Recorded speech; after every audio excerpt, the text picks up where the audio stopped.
সকলোকে নমস্কাৰ জনাইছোঁ। শংকৰদেৱ শিশু আৰু বিদ্যা নিকেতনৰ যিসকল ছাত্ৰ ছাত্ৰী তেওঁলোকৰ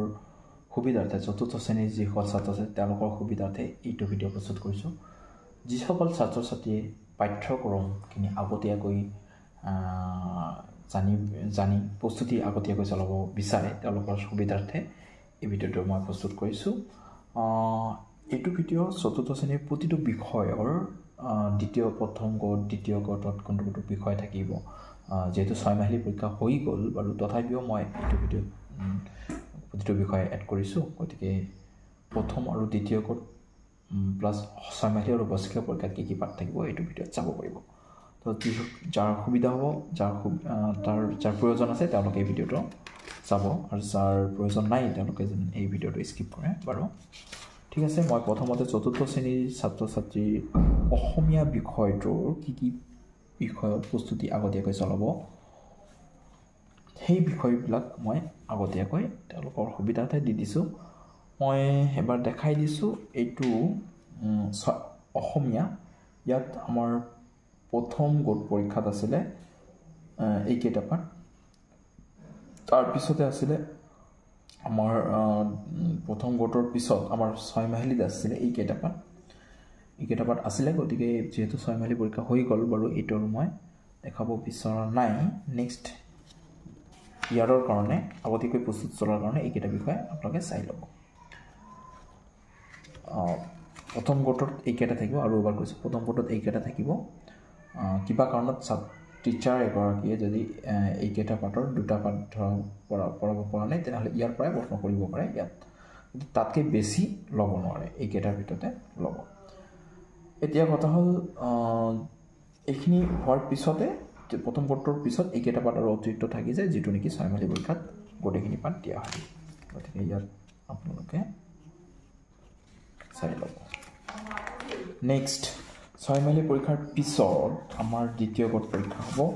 আৰু দ্বিতীয় গোট পৰীক্ষাৰ কি চিলেবাছ থাকিব এইটো ছাত্ৰ ছাত্ৰীসকলে আগতীয়াকৈ জনাৰ কাৰণে এই ভিডিঅ'টো প্ৰস্তুত কৰিছোঁ। মই দেখাই দিছোঁ ছেপ্টেম্বৰ মাহলৈকে এইখিনি থাকিলে এতিয়া অক্টোবৰ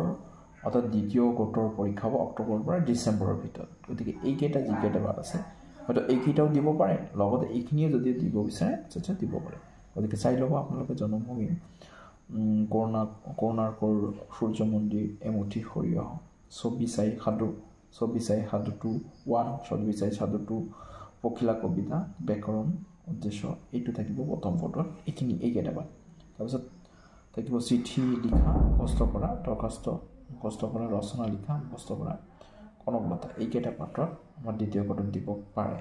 লগতে যদি বছৰেকীয়া পৰীক্ষাৰ কাৰণে দিয়ে তেনেহ'লে এইকেইটাও লগতে পঢ়ি ল'ব লাগিব অতিৰিক্তকৈ। এই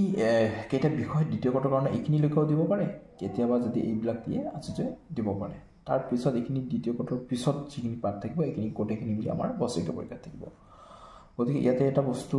জানিব লগা আছে, এইখিনি বিষয় থকাৰ উপৰিও আমাৰ এইখিনি থকাৰ উপৰিও আমাৰ ফেব্ৰুৱাৰী মাহত এইকেইটা পঢ়িব দিছে পাঠ অসম সংগীত,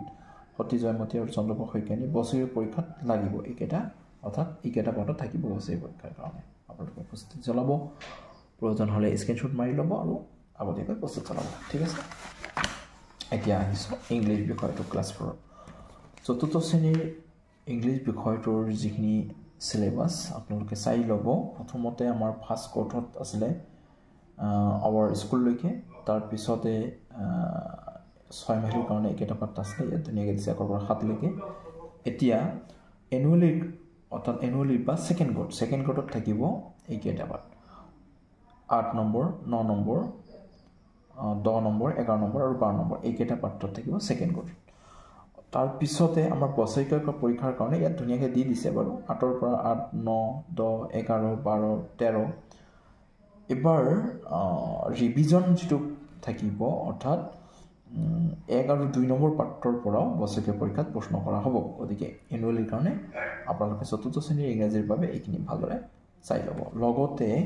আমাৰ যিখিনি গ্ৰামাৰ থাকিব ইয়াত আপোনালোকে ভালদৰে চালে গ্ৰামাৰখিনিও কি থাকিব পাৰে গোটেইখিনি ইয়াৰ পৰা চাই ল'ব, কি গ্ৰামাৰ এনুৱেলিৰ কাৰণে থাকিব পাৰে। তথাপিও এবাৰ মই গাই দিছোঁ আপোনাৰ ৱাৰ্ড মিনিং থাকিব কোৱেশ্চন এনচাৰ এইটোতো কমেই পায় ট্ৰান্সলেশ্যন থাকিব give the knowledge of present and past continuous টেন্সত নলেজ দিব কৈছে ইণ্টাৰগেটিভ চেণ্টেঞ্চ থাকিব ডিক্টেশ্যনটো থাকিব লেচন ৰিডিং থাকিবই ইয়াত লেচন ৰিডিঙত 10 মাৰ্ক থাকিব ডিক্টেশ্যনত 10 মাৰ্ক থাকিব এইটো উল্লেখ কৰি দিছে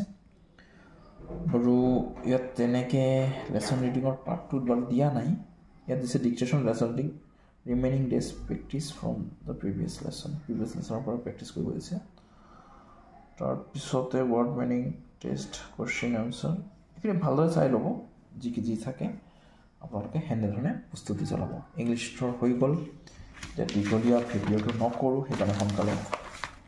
কৰিবলৈ চেষ্টা কৰিছোঁ চতুৰ্থ শ্ৰেণীৰ ছাত্ৰ ছাত্ৰীসকলৰ বাবে হিন্দী বিষয়ে এইকেইটা থাকিব এইকেইটা আছিলে প্ৰথম গোটত আৰু যেহেতু আগষ্ট ছেপ্টেম্বৰ অক্টোবৰ আগষ্টলৈকে এইখিনি আছিলে প্ৰথম 6 মাহিলী পৰীক্ষাৰ কাৰণে তাৰপিছত বছৰীয়া পৰীক্ষাৰ ইয়াৰ পৰা আহিব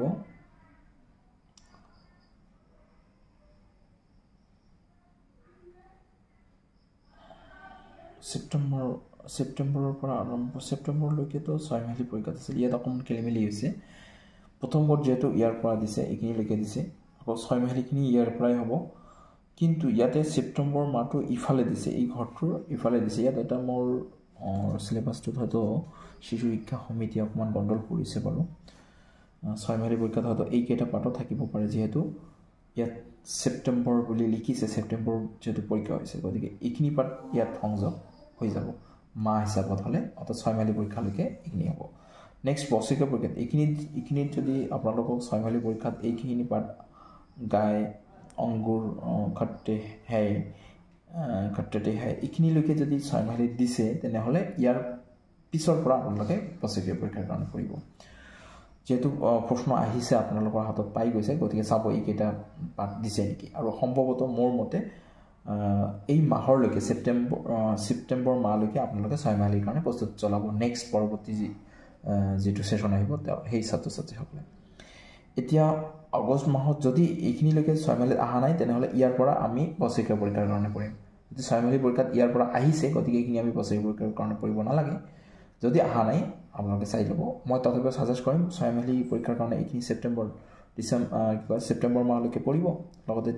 অক্টোবৰৰ পৰা জানুৱাৰীলৈকে এইখিনি বছৰীয়া পৰীক্ষাৰ কাৰণে পঢ়িব ঠিক আছে এইকেইটা পাৰ্ট চাই ল'ব ঠিক আছে থেংক ইউ তাৰপিছতে সংস্কৃত বিষয়টো সংস্কৃত বিষয় 6 মাহিলী পৰীক্ষাত এইখিনিলৈকে পাঠ আছিলে আৰু ইয়াত ধুনীয়াকৈ দিছে 6 মাহিলী পাঠকেইটা উল্লেখ কৰি দিছে গতিকে আমাৰ ইয়াত একো চিন্তা কৰিব লগা নাই খালি অকল দ্বিতীয় কোটৰ কাৰণে অলপ চাই ল'ম দ্বিতীয় কোটৰ কাৰণে নৱম দশম একাদশ দ্বাদশ আৰু ত্ৰয়োদশ পাঠৰ ভিতৰতে থাকিব লগতে চতুৰ্থ আৰু পঞ্চদশ এইটো বছৰীয়া পৰীক্ষাৰ কাৰণে থাকিব আৰু ইয়াত ধুনীয়াকৈ দিছে বছৰীয়া পৰীক্ষাৰ পৰা 1ৰ পৰা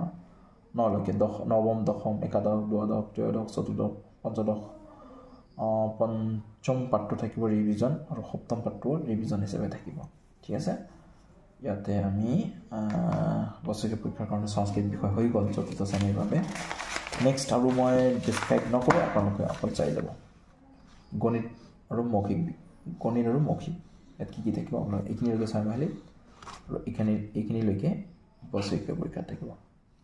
আপোনালোকে চাই ল'ব এবাৰ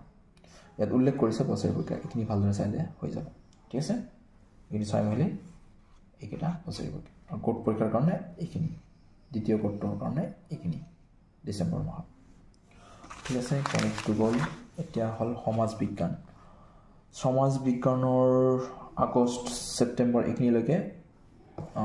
6 মাহিলী পৰীক্ষা হৈছিলে প্ৰথম গোট পৰীক্ষাত ইয়াৰ পৰা আৰম্ভ কৰি এইখিনিলৈকে আৰু 6 মাহিলী পৰীক্ষাত ইয়াৰ পৰা আৰম্ভ কৰি এইখিনিলৈকে ছেপ্টেম্বৰ মাহলৈকে অৰ্থাৎ এইখিনি গোটেইখিনি এতিয়া ইয়াততো ভাগকে দিছে বাৰু 6 মাহিলী পৰীক্ষাৰ কি পাঠ থাকিব ইয়াত দিছে আৰু কোনটো পাঠত কিমান নম্বৰ থাকিব এইফালৰ ছাইডত নম্বৰটো দিছে ইয়াতো পাঠটো চাই ল'ব পাৰি 6 মাহিলী পৰীক্ষাত কি থাকিব আছিলে পৰিৱেশত কি থাকিব ইয়াত দিয়া আছে কোনটো পাঠ থাকিব পৰিৱেশ বিজ্ঞানৰ সেইটো চাই ল'ব এতিয়া আহিম আমি দ্বিতীয় কোটৰ কাৰণে কোনটো থাকিব অক্টোবৰ নৱেম্বৰ ডিচেম্বৰ অৰ্থাৎ এইকেইটা থাকিব দ্বিতীয় কোটৰ কাৰণে আপোনালোকে চাই ল'ব আৰু বছৰীয়া পৰীক্ষাৰ কাৰণে ইয়াৰ পৰা ইয়ালৈকে তাৰে ভিতৰত ইয়াত ধুনীয়াকৈ দিছে ফেব্ৰুৱাৰী মাহত এইটো সংযোজন থাকিব 8 6 আৰু 7 পাতো আপোনালোকে চাই ল'ব 8 6 7 ইয়াত ধুনীয়াকৈ দি দিছে বাৰু বছৰি পৰীক্ষাৰ কাৰণে 10 নম্বৰ থাকিব 11 6 13 7 15 17 18 19 8 এইকেইটা পাঠ থাকিব আৰু পৰিৱেশ বিজ্ঞানৰ কাৰণে 6 7 8 10 এইকেইটা পাঠ থাকিব পৰিৱেশ বিজ্ঞানৰ বিষয় গতিকে এইকেইটা পাঠ আপোনালোকে সমাজ বিজ্ঞানৰ প্ৰস্তুত চলাব নেক্সট আছিল বিজ্ঞান আৰু সাধাৰণ জ্ঞান বিজ্ঞান আৰু সাধাৰণ জ্ঞানৰ কাৰণে 6 মাহিলী পৰীক্ষাত এইখিনিলৈকে আছিলে এইকেইটা পাঠ তাৰ ভিতৰত প্ৰথম বৰ্ড পৰীক্ষাত এইকেইটা লোৱা হ'ব এইকেইটা লোৱা হৈছিলে নেক্সট 6 মাহিলী পৰীক্ষাৰ পিছত অৰ্থাৎ বছৰীয়া পৰীক্ষাত থাকিব এইকেইটা অলপ বছৰীয়া পৰীক্ষাত থাকিব এইকেইটা ধৰক দ্বিতীয় কোট পৰীক্ষাত বছৰীয়া পৰীক্ষাৰ মাজত 6 মাহিলী পৰীক্ষাৰ পিছত দ্বিতীয় কোট যেটো হ'ব 12 13 14 15 16 17 18 এইকেইটা থাকিব দ্বিতীয় কোটত আৰু ইয়াতে 6 মাহিলী পাঠখিনি দি দিছে আপোনালোকে চাই ল'ব কোনটো 6 মাহিলী দি দিছিলে আৰু দ্বিতীয় কোট পৰীক্ষাত কি থাকিব এইটো চাই ল'ব পাৰে নেক্সট আমাৰ ইয়াৰ নেক্সট পেজত দিছে ডিসেম্বৰ মালৈকে এইটো পাঠত থাকিব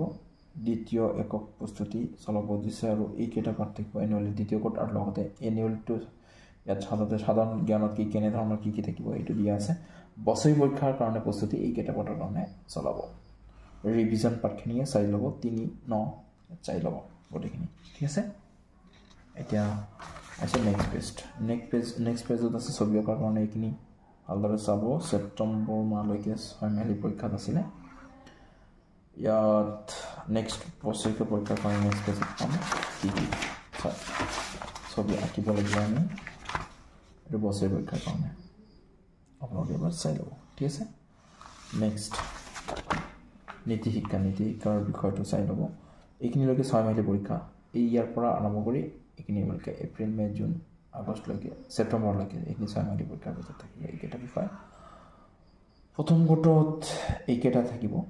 ধুনীয়াকৈ দি দিছে কোট পৰীক্ষাত দ্বিতীয় কোটত থাকিব আমাৰ যেটো 6 মাহিলী পৰীক্ষাৰ পিছত এইটো থাকিব দ্বিতীয় কোটত গতিকে দ্বিতীয় কোটত আপোনালোকে এইটো চাই ল'ব ভালদৰে কি থাকিব আৰু দ্বিতীয় কোটৰখিনিয়ে পিছতকৈ বছৰীয়া পৰীক্ষাত থাকিব গতিকে দ্বিতীয় কোটত এইকেইটা পাঠ লগতে ইয়াত দ্বিতীয় কোট যেটা দিছে ঠিক এইকেইটা পাঠ আপোনালোকে চাই ল'ব ইয়াত পঢ়ি পিনে মিলাই ল'ব কোনটো থাকিব কি থাকিব বছৰীয়া পৰীক্ষাৰ কাৰণে ঠিক আছে নেক্সট সংগীত শাৰীৰিক এইটো সংগীত নেক্সট শাৰীৰিক ঠিক আছে তো চতুৰ্থ শ্ৰেণীৰ আমাৰ প্ৰতিটো বিষয়ৰ সিলেবাস পাই গ'লো